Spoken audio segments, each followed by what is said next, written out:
Hey everyone, this is React Universe On Air podcast by Callstack Total Software Engineering Consultancy. Today we have a very exciting topic for you. We'll be talking about microfrontends, how they came about on web, and what are we doing to bring them to mobile as well.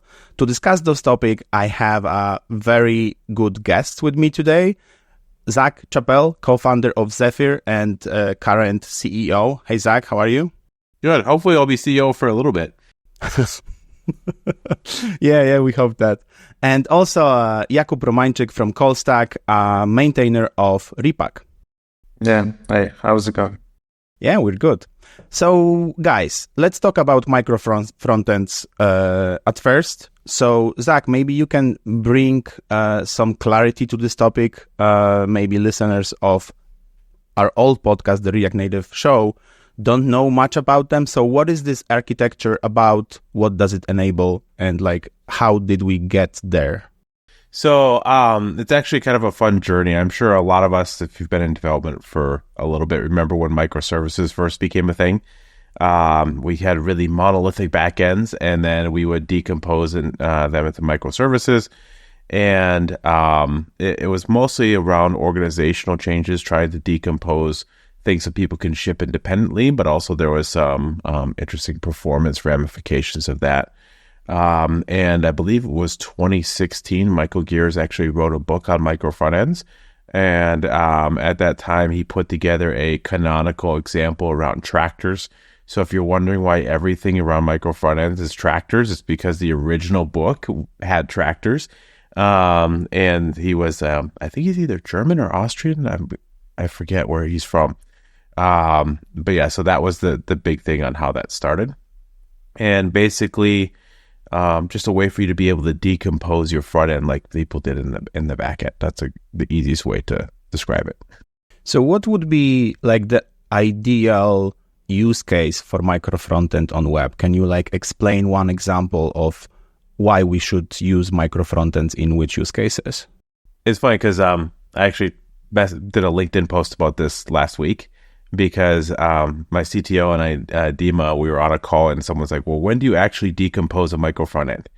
And the answer I gave Tejas, who's another podcaster, was that it was mostly centered around when your teams get bigger, when you want to be able to ship faster, those kind of things. And Dima had a really interesting answer that I think I'm going to steal, and that's that when you start to have different parts of your platform that move at different velocities, right? You have one part of the platform that's kind of stale. You have one part that you're innovating on a lot, and you don't want to have to keep building the part that is stale. I'm not sure if I'm going to stick with that answer for forever, but it does make sense to me logically that, the moment things need to move at different speeds, that's a good time to start decomposing. So how about from technical standpoint? What is the technology that enables it, and what is how the workflow for developers for product look like? The technology enables it. iframes? No, just kidding. So Jakub's like, no. No, so iframes was actually kind of like the original micro front ends to an extent, OG. right? Yeah, and so if you ask what's in the technology that enables it, that was the first one. But in reality, there's a lot of different technologies that you can use, and you could actually use no technologies to do it if you want. You could kind of start to do it manually through NPM packages and stuff like that. But that fits in the other part of the journey of where we can compare it to backends. Because when you started to decompose or your monolithic backend to microservices, you started to run into issues, and you needed something like Docker, right? You need to be able to containerize all of these microservices that you're writing, to bring consistency, to bring ease of use for the developers, bring ease of portability, all of that. And in the front end, we have something similar to Docker, and that's Module Federation. And if you look at the API surface, they're actually very similar. Here's what I expose, here's what I consume, here's where I'm located. All of those kind of things match very well pattern-wise. And that was the main technology that really helped scaffold the growth of micro front ends. So is Module Federation concept available only in Webpack, or this is more general concept that gets transferred to other bundlers as well? Yeah, so when it started, it was part of Webpack. It was actually part of Webpack 5 beta. And Zach Jackson talks about this, the Zach with more hair. He talks about this quite a bit more. But since Rspack came out, we've had a lot of effort to decouple Module Federation from Webpack itself. So of course we have roll down, Vite, Rspack, Webpack. I think there's some stuff for roll down now too. So I mean, we're working to support pretty much everything because we realize that the issue of federation and the capabilities it provides scales across all the bundlers. So two things. We had Zach Jackson on the podcast as well, like 2 years ago or something like that. I think it was at the time when we, at Callstack, we were trying to include Module Federation in Re.Pack. So we had Zach and some other guests on the podcast talking about that. But when you say we, are you saying like a working group for Module Federation, or are you saying we at Zephyr? Yes. So the answer is both. So there's a lot of us that are on the Module Federation core team. So Zach, Dima, I, and the ByteDance team are kind of like the main folks on the core team of Module Federation. There's a bunch of really good contributors too. So like a lot of the things that you see happening is a combination of the efforts that we have with Zephyr, vision that we have for Module Federation as a whole, and then where like the big users are trying to take it to. So it's a little bit of a complex because Zach and I and Dima are really tightly coupled through Zephyr, but then we also do a lot of work together in the Module Federation community. So let's talk about Zephyr for a little bit. What do you do at Zephyr? What is that platform? What it enables me as a web developer first to achieve? I'm assuming you've tried to deploy an application before. Yeah, I did. And I know, Jakub, you've deployed an application or two. And so when we started Zephyr, a lot of it came to the issues we were running into building and deploying federated applications, right? How do we version them? How do we deploy them? How do we bring them together? How do we kind of bring and some people hate this analogy, the Kubernetes-like experience to where you're able to compose all these different micro front ends in an easy to manage way. And that's kind of where Zephyr started. But then as we started to build it out, we found it's actually much more powerful. So we found out like you can deploy just standalone applications too, right? And you could deploy them directly to the edge, and there's a lot of fun stuff there. And that kind of led to the thought process on what actually is a micro front end, right? Because a micro front end, and this is one of the other things I said on a different podcast, is that it's just a front end that you haven't decomposed yet, right? Because every time it gets bigger, you'll decompose it more, and then you'll decompose it more. And Zephyr helps you on that journey. Okay, I'm gonna like dig deeper there. Help you how? How exactly can you help me decompose my front end? Okay, so we're gonna get deep. Okay, so when you try to manage micro front ends and Module Federation by yourself, there's a lot of things that you have to put in your configuration around like what you consume, what you expose. I mentioned that a little bit ago, right? Where you're located, and that ends up creating quite a bit of configuration, right? Because we know developers love to have to maintain hundreds of lines of configuration files, right?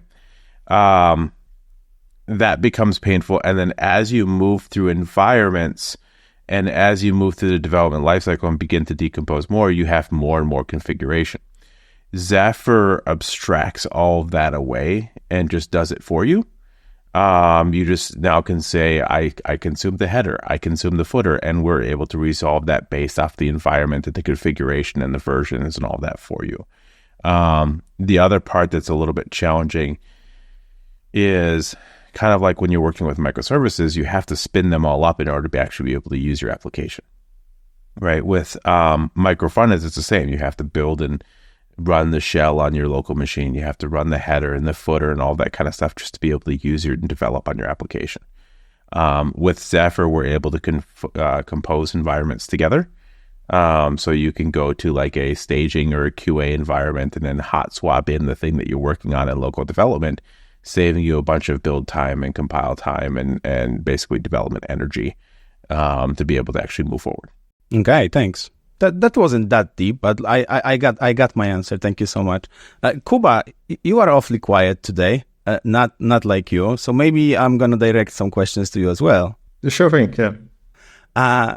So we've heard about microfrontends in general. We've heard about microfrontends on web, and we've heard how you can utilize Zephyr, for example, to help you manage that when it grows in complexity. How is that relevant to mobile at all? Do we even have microfrontends for mobile at all? So, as Zach already mentioned, previously, you can also do microfrontends using like NPM modules. So this is what we call the build time microfrontend architecture, at least here at Callstack. And this is something that was there were already few talks about. I think the last one was during the app.js last summer, where actually build time microfrontend was actually used at some company. But in here at Callstack, we are experimenting with Module Federation, which allows us for runtime microfrontends. To recap, in order to even think about microfrontends on mobile, you have to use some kind of web technology like React Native, for example, because those concepts are like web first from the inception. And you're saying we already had them during from NPM packages, but only in build time, meaning not really useful for most use cases that Zach explained. But so like I said, I've been talking about Module Federation with Zach Jackson for mobile more than 2 years ago. So what happened and what changed during that time that right now we can finally be talking about microfrontends for mobile? So the first thing that came out is Rspack that greatly, kind of eliminated the performance impact that we had with Re.Pack and Webpack before. Because as your app grew bigger, the builds became like super slow. It was also like quite hard to configure back then when I started working on it. And the other part that Zach already mentioned is that the Module Federation was decoupled from Webpack and it was made into its own separate thing. And thanks to that, there were the development of Module Federation was no longer slowed by the maintainers of Webpack. You could say it like that, and so it could develop on in its own pace. And thanks to that, we got many new features. And in thanks to those features, it allows us to remove lots of obstacles that we had before in Re.Pack with the first integration of Module Federation. So in essence, it's way simpler, and it removed some obstacles that prevented us from actually thinking of having this in production builds for our clients. I'm going to jump in on the question with that one. So was it the abstraction or the extraction of Module Federation from Webpack, or was it kind of like the enhancements that came with Federation 2.0 and like the runtime and the lifecycle hooks? Yes. It's kind of everything, actually, because the runtime plugins allowed us to configure it and tailor everything more to the React Native world. And we are finally able to use remotes at build time, which wasn't possible before because of some limitations imposed by Webpack and Rspack. because also some changes from Rspack were backported to Webpack, so that also helped a lot. So. Nice. So Zach was talking a bunch about like microfrontends for web and how they are mature now and like different use cases. And some of those use cases that I think like really transferable and very generic, like platform agnostic, is like the team size, team velocity. Can you see any other like benefits or use cases for micro frontends for mobile aside from the, team sizes and velocity? Well, it's definitely not a one-fit-all solution. So you only need to consider this when you're actually facing those issues. Like this is not something that doesn't come without its trade-offs. Like with Re.Pack, even though we are trying to simplify things, it's the whole complexity of decentralized architecture with micro frontends which is already a mouthful, by the way. It's a little bit harder to grasp for people. So, but the ultimate goal is to allow independent teams to release on their own and have only one team to integrate everything into the final app. So, which is kind of the same like on web, right? I have a question on that one because when I think about mobile, I think about app size, right? You see all these apps on Twitter getting blown up all the time for, it's a 1 gigabyte application and all the pain that comes with that. So do you see bundle size and the amount of code you need to ship being one reason to move towards this? And then the other question is, we have a lot of applications that I've encountered where you have very different personas that are using the application and the need for different or higher levels of content as you increase your capabilities with the application. Are those a couple avenues you see needing something like this?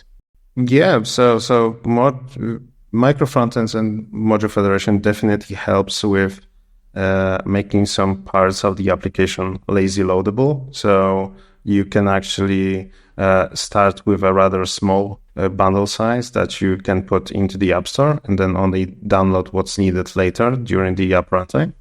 So that definitely helps with that. I'm not sure this is really that much of a problem these days. I think we only are dealing with this only huge apps that are like in top 100 of the stores. So these are the ones that probably have these kind of issues. Oh yeah, and we want all of them to start using micro frontends and to like use our services. We are good at it. Definitely.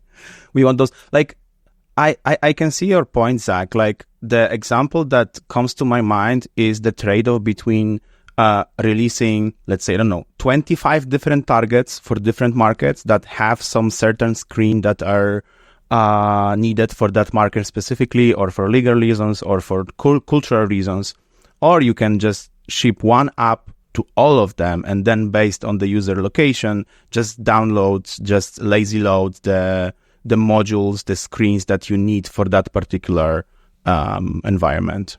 I think on that one, an interesting thing that came up, I think last year when I was in Poland, were for shameless plug, React Universe. There was a really interesting use case around being able to eject a remote after you no longer needed it. So the use case of that being like a training module or something like that users go through one or two times, but then they never touch it again, right? So why keep that code around? Why keep that download size on your device, right? Because people are always trying to find ways to lighten things on the device.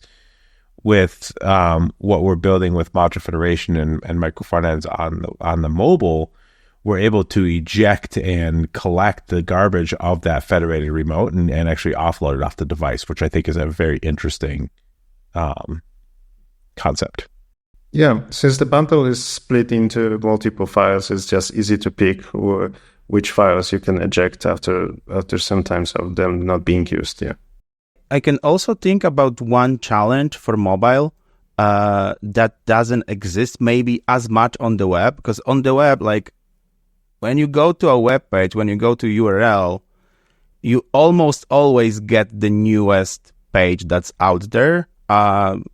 If you don't screw up as a developer and do some kind of crazy like workers or something like that. For mobile, I don't really have that. I need to like make my users either download the newest from App Store or do something like a code push or something like that. So how would you say this is a more challenging situation with like versioning of different modules? Because like, as I understand it, I have a shell application that is able to consume some kind of modules. But my shell application, I can download it a year ago, and then the federated modules that live outside of my app maybe evolved. So how do you deal with that first question, is it a challenge on web at all, the versioning? And then how is the challenge different for mobile? I was going to say on the web part, like, is it a problem with versioning? I would say yes. As soon as you have people that need to do things independently, or as soon as you need to roll back one part of your application. I was on site with a customer yesterday, and they were talking about rollbacks. And currently their front end is extremely monolithic. So when they roll back and they do releases every 2 weeks, everybody's feature that wasn't broken is also getting rolled back, right? So the advantage of decomposing your application into smaller pieces and smaller life cycles that are independently versionable is you don't have to be as heavy-fisted with your rollbacks. You don't have to be as aggressive with your release testing because now everything is independently versionable, and that makes it a lot less risky for you to be able to roll forward and roll back. Yeah, on the mobile side of things, it's as Łukasz already mentioned, it's a little bit harder because we need to put our apps into the App Store still. The shell app needs to land into the App Store or the Play Store, right? So at any given moment in time, we have like multiple versions that are installed on user devices. So that's another layer of complexity that we have to deal with here when doing microfrontends with Module Federation on mobile. But yeah, it's you could say that every version lives around 90 days from what I remember. Please don't fact check me on that. I do believe there is some data that shows that the lifetime of a version is on average around 90 days, and after that it's starts to become a very small percentage of actual users that have that version. Oh, so you say when you push a new version of your app to the store, it will take on average like 90 days for most of your user base, for like a big percentage of your users to like migrate to newer version. Yes, I don't know where I have that number from, but that's always what I keep at the back of my head. So, but yeah, 90 days is still a long time. So ideally, so this complexity introduces something that we have to deal with on the mobile side of things. And when building microfrontends for mobile, you have to remember that you have to align the microfrontends that you want to ship to the actual version of the app that the users have. So sometimes either you limit the feature only to the newest version, or you make it also compatible with other versions, which sounds like a lot of hassle, but in reality isn't really that much of an issue. It sounds very scary on paper. A question on that one. So the interesting thing about like the mobile app space is like I've played like League of Legends, right? And there's always mobile updates every couple of days, and you sit there, download 3 gigabytes of mobile updates, and then the application restarts. But there is still occasionally App Store updates. So how do you understand when something should be an App Store update and when something could be an over-the-air update that's just downloading additional chunks on the app itself? Like what differentiates between those two? That's a good question. I'm not sure I'll be able to give you a satisfactory answer, but generally I would, we can utilize microfrontends and the ability to dynamically update the app as something to bring the stuff as fast as possible to the users. But in the background, we can always schedule another App Store release, which already has this stuff packed in. So it becomes like the baseline for the new users to download from, right? So they don't have to refetch stuff when they download it from the App Store. Yeah. That makes sense. And then what about like the binaries? Because I know like one of the things that I've ran into trying to do over-the-air updates with mobile is like if the version of React Native or like a barcode scanner that's interacting with the native APIs updates, like, do you see that being something that we can over-the-air update with Module Federation, or is that something that we'll always have to go back to the App Store? No, that's also a very good question, but that's like a hard limitation of Microfrontends on mobile. We can only like manage the JS part of things, but when it comes to the binaries that are shipped, there is no way to update it over the air. So we need to make sure that the native modules that we ship with the app are still compatible on the JS side of things when we make some changes there. Yeah, that's what I mentioned, that I think it's even much bigger challenge on mobile, because like you have to maintain the compatibility between your native side and your JS side in your shell app as well. Yeah, correct. Yeah. There's also the people that are saying things like, oh, but you could just use a web view and do some of these things. Like, so why wouldn't we want to just use a web view in React Native to do some of these things rather than doing it as a federated application? Well, it just doesn't feel native. It's not the same thing, right? That's why we do React Native and not web views. Okay. We are like 25 minutes in the episode, and dear listener, you might be wondering, why are we having Zephyr co-founder and like talking about microfrontends on mobile?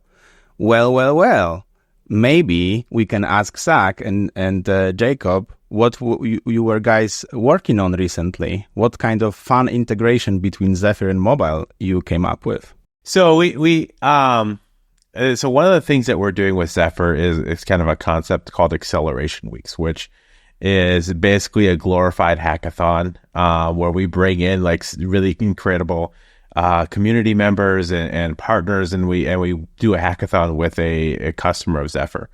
And what's really fun about that is it gives us a way to be able to make sure all the integrations are working and actually test things out, right?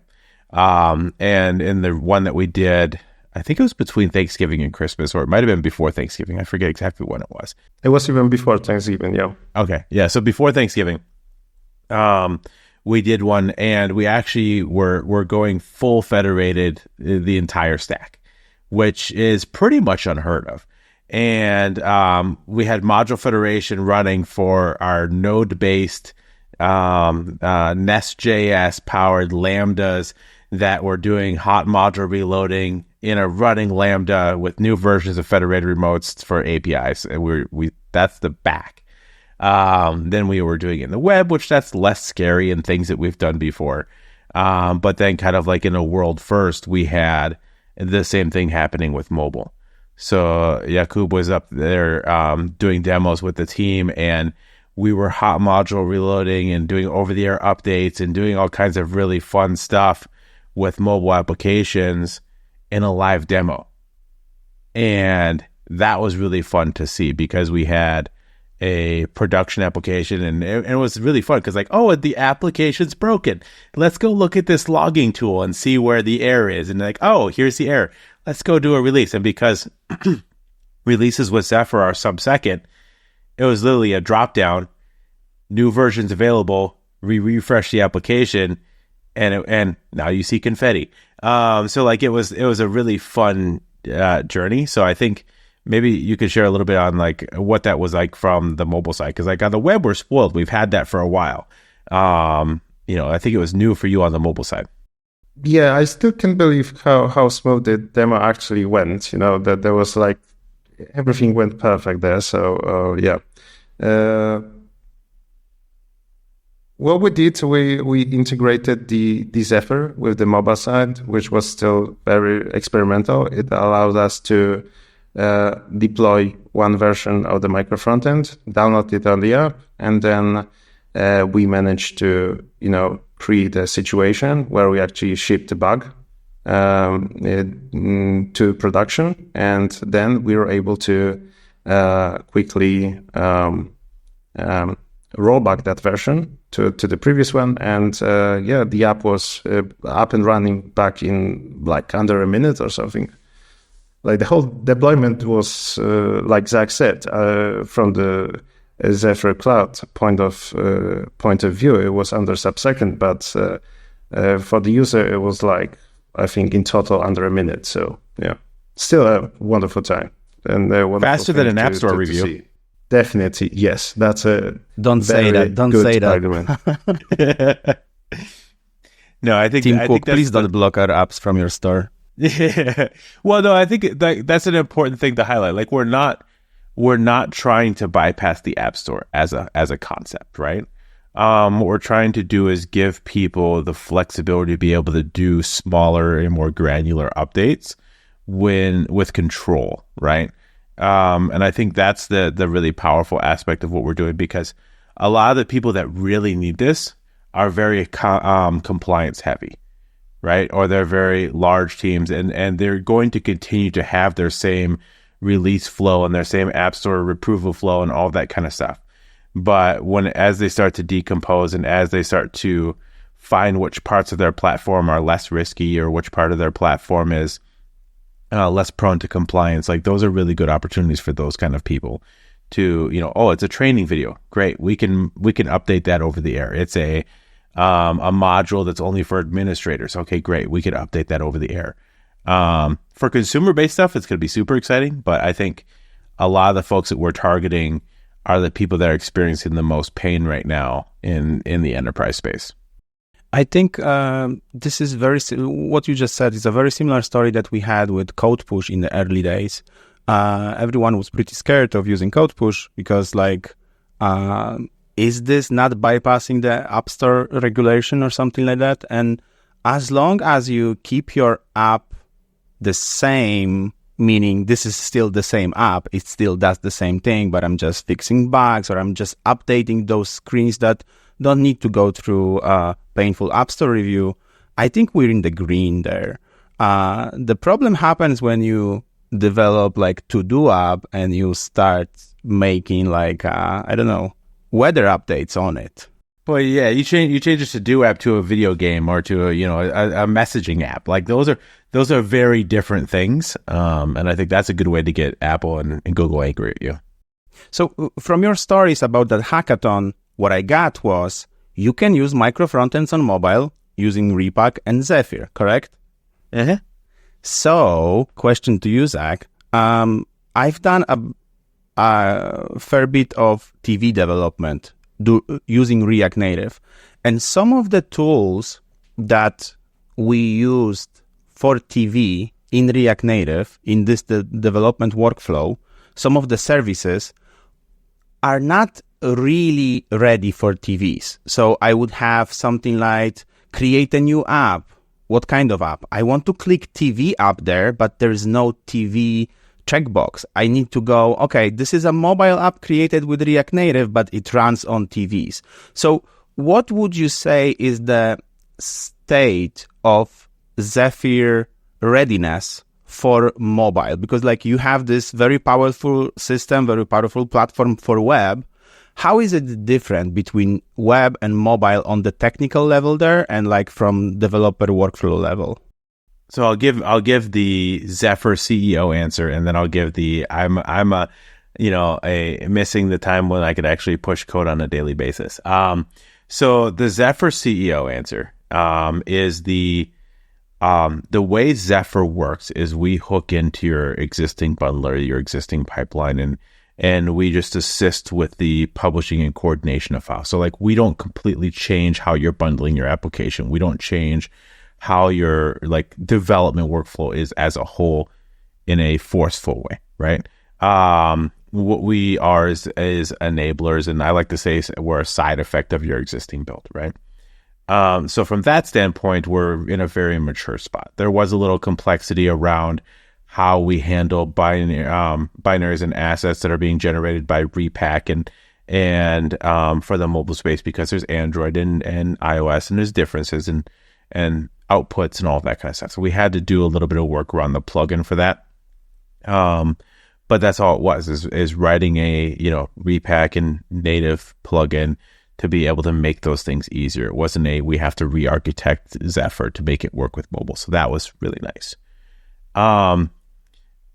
The developer answer is, it really comes down to like how I actually want to work. So I am an incredibly lazy developer, which is actually a whole philosophy around the lazy developer, right? I don't want to have to spin up a bunch of tooling. I don't want to have to spin up a bunch of infrastructure just to be able to see something. And the thing I love about Zephyr is I don't have to go and figure out how to do infrastructure for mobile updates. I just have Zephyr, I just have Module Federation, and now I build it the exact same way I'm building the web. And now I have versioning and over-the-air updates. And like that to me is really nice, because it's just a whole series of problems I don't have to solve. Yeah, when I started using Zephyr, I was actually, positively surprised how everything integrates into your own config. Like, you can commit the config file into your repository with the development setup, and just Zephyr takes care of the production setup for you. And it still exists there at the same time. They don't interfere with each other. You have your environment variables stored in Zephyr if you need something, and everything just works very nicely. I think we could talk about the difference between like EAS and Zephyr, and how like bring your own cloud too, because I think you got to see some of the fun of that too. Like, what kind of thoughts do you have around that? As you said already before, you only like take the metadata out of the builds that we upload to Zephyr, and then the rest goes straight to the cloud of your own choosing, which is also very flexible. And so far, I think there's like integration for Cloudflare and Netlify. Is that correct? And Fastly, right? Fastly, Cloudflare, Netlify, Akamai, and then there's a couple more coming. I think GCP and AWS should be within the next month. So like I think that's another interesting thing about a difference between how you currently work with mobile. Like there's tools from other teams that can do over-the-air updates, but a lot of times that code is or the updates themselves are living on their infrastructure, right? Which some organizations, that's a no-go. Some organizations are okay with that, and that's perfectly fine. But the way we approached it with Zephyr is heavy on the bring your own cloud. So we want to push the code directly from your infrastructure to also your infrastructure. We don't force it to come to our platform. And I think that's a really interesting difference, because when your over-the-air updates are coming from your CDN rather than some third-party provider, I think that's a really nice security advantage. I mean, the obvious question that just pops in at this point is, how do you make money? The CEO hat. No, so we charge on a per seat basis. So we look at how many people are making changes, and then that's how we charge. So like, I don't want to, and actually that's a really good segue, because I don't want to charge people based off of their productivity. And I was in a conversation yesterday, and they're looking at a different platform for mobile. And I said, you realize this platform charges you based on how many over-the-air updates you ship and to how many users you ship. And that disincentivizes your developers to actually ship smaller and less risky things. So now they're going to be shipping slower, because they don't want to spend a bunch of money on this platform for all of their users. So if you have an app that's getting millions of downloads, that's a lot of users getting updates. And if you want to be able to do small incremental updates all throughout the day, that becomes expensive really quick. Whereas with Zephyr, you have 50 developers that are doing that work. You're going to get charged 50 developers, whether you have 100 users or 100 million users. and you could do as many updates throughout the day as you want. And I think that's a better incentive for people to be able to ship and provide value to their customers, rather than trying to batch those updates or ship smaller things because they don't want to spend a bunch of money. Yeah, I think that's a really good point. You don't want to incentivize less updates. You want to enable as much value for developers of using these tools as possible. So yeah. We have very similar discussion right now in the project that I'm working on when we have to migrate off of App Center of Code Push, and a bunch of different tools actually came out just last month to enable that, and they all like differ in approach. So like it's really hard to gauge those cons and pros for those. But I think that's a really good take, that you should pick the one that allows you to do the thing that brings you value as often as you want, and not to disincentivize you from using it.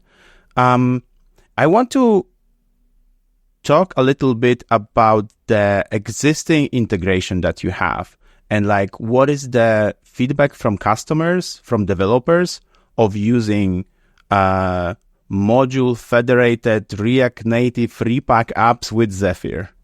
It's funny because one of the folks that we talked to said that they're actually a little bit scared now, because if they ever tried to take this away from their engineers would quit. And I think that's a really fun place to be as a CEO. Like, oh, you can't get rid of our platform because your people are going to want to quit. Because when releases and the ability to see your code become something that you're used to having sub-second, anytime you go somewhere else or anytime you have to go through a different release flow, it becomes really painful.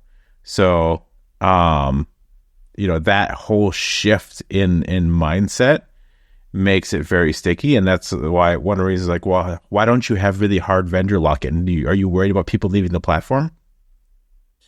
No, go ahead.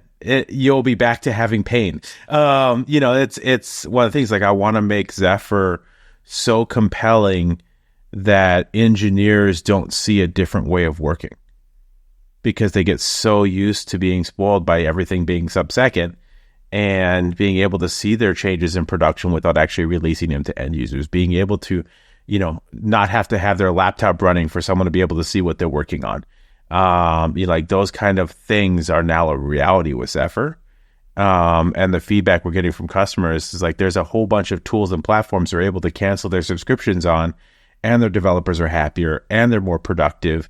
And like, that's a win-win for everybody. Jakub, anything to add to customer developer feedback on the integration between Re.Pack and Zephyr? Well, I'm really not on that side that really collects these kinds of opinions. So you are a developer that works on Re.Pack and Zephyr, so you can just speak from your own examples. Sure, yeah. There are some obstacles. We are trying to fix them in Re.Pack so far, but the experience was actually much better than I expected. I expected much more friction when moving from Metro, which is like the default bundle in the React Native world. But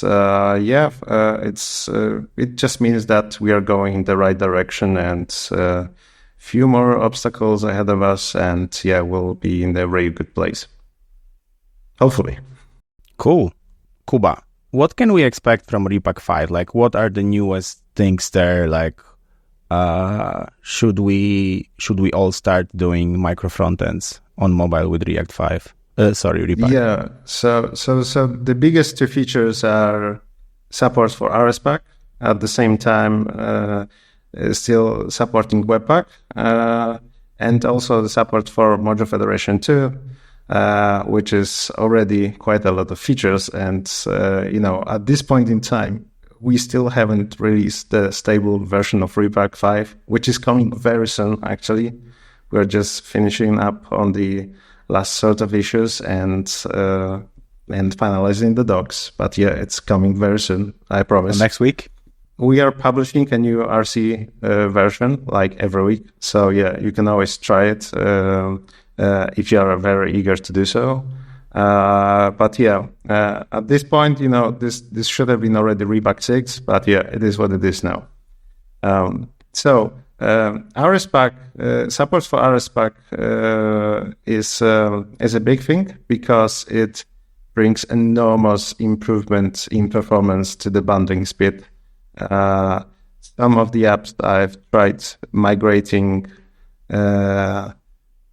really gain noticeable performance gains in the cold start builds in development, which is around 5x improvements, and also for the HMR time, we also dropped from like 700 milliseconds to like 150 or even lower, depending on your setup.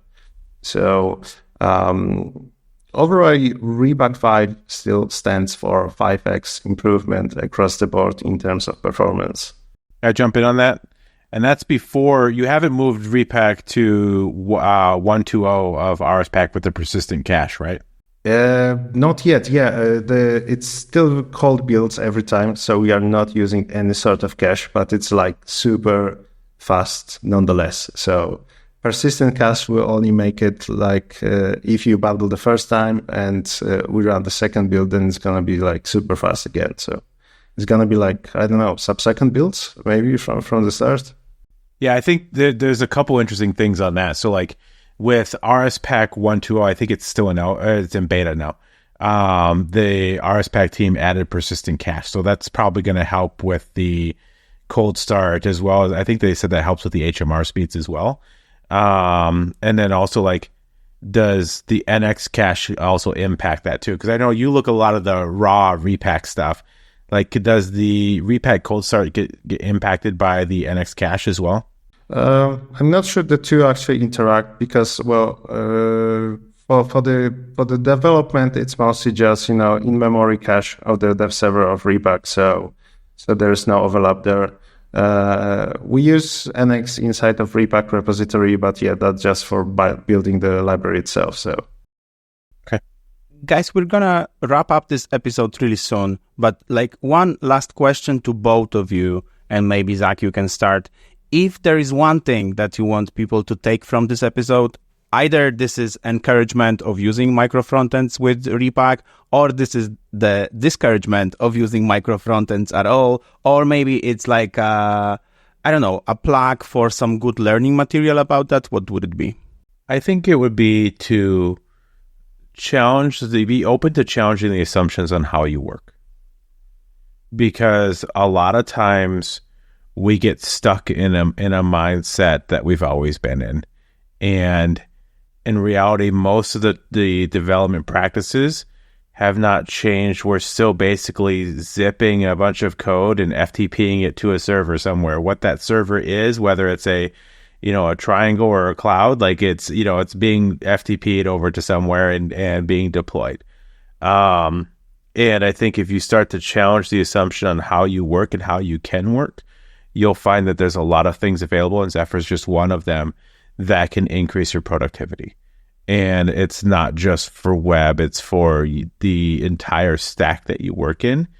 And I think if you can start to open your mind around those kind of things, and you can see how that impacts your friends in QA, and how it impacts your friends on the sales team, how it impacts your friends in product that have to review everything you're doing, you'll see a lot of organizational shift.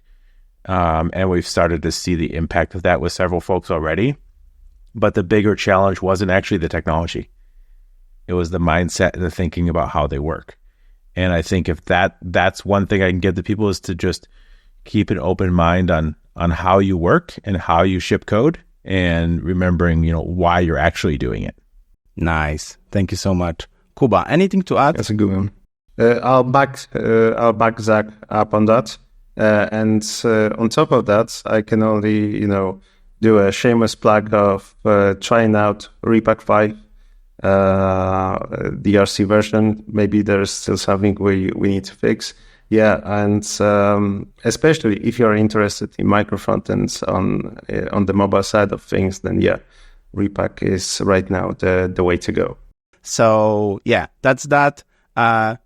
Definitely subscribe to this podcast. We're going to have much more episodes like that for you. Thank you so much, Zach. Thank you so much, Kuba, for joining me on this. And yeah, have a great day. Thank you for having me. Yeah, thanks for having me. Before we end, I have something to plug. The React Universe Conf is back, and we're on the lookout for speakers with great stories to share. Starting February 10th, we're officially opening the call for papers for all things full stack and cross-platform with React and React Native. If you've got something exciting, insightful, or game-changing to say, we'd love to have you on the stage. Visit our website to submit your proposal.